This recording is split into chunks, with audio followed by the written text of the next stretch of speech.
இசக்கியம்மன் வரலாறு பாகம் 12. செட்டியாரின் கதை முடிந்துவிட்டது. அந்த பாவிக்குரிய தண்டனை கிடைத்துவிட்டது. ஆனால் ஊருக்குள் பரவிய பயம் இன்னும் ஓயவில்லை. ராத்திரியானால் போதும், காரணமே இல்லாமல் குழந்தைகள் அழத் தொடங்கினார்கள். தெருநாய்கள் எதை பார்த்தோ விடாமல் குரைத்தன.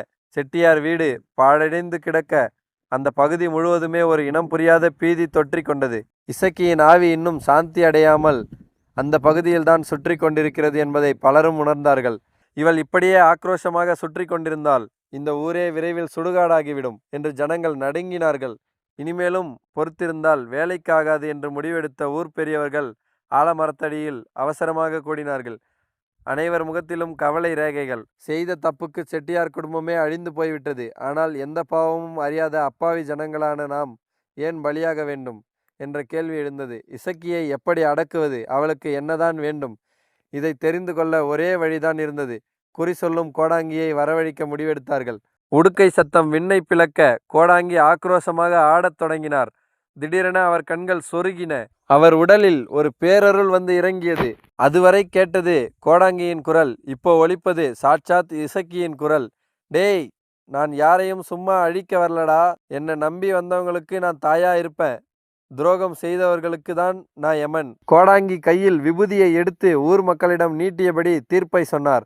அவள் இனிமேல் சாதாரண பெண் இல்லை. அவள் காளி அவதாரம். அவளை கட்டுப்படுத்த யாராலும் முடியாது. அவளுக்கு முறையாக சிலை எடுத்து கோவில் கட்டி கும்பிடுங்கள். எங்கே அவள் உயிர் பிரிந்ததோ அங்கே அவளை அமர வையுங்கள். அவள் கோபம் தணிந்து இந்த ஊரையே காக்கும் காவல் தெய்வமாக மாறுவாள். கோடாங்கி சொன்னதும் ஊர் ஜனங்களுக்கு ஒரு நம்பிக்கை பிறந்தது. அன்று இரவே அனைவரும் கைகளில் தீப்பந்தங்களை ஏந்தி கொண்டு இசக்கி உயிர்விட்ட அந்த ஒற்றை பனைமரம் மற்றும் கள்ளிச்செடிகள் நிறைந்த இடத்திற்கு ஊர்வலமாக சென்றார்கள். அங்கே சென்று அனைவரும் மண்டியிட்டு கண்ணீர் மல்க வேண்டினார்கள். ஆத்தா இசக்கி, எங்களுக்கு தெரியாமல் நடந்த தப்புக்கு எங்களை மன்னித்து விடு. இனி நீதான் இந்த ஊருக்கு எல்லைச்சாமி.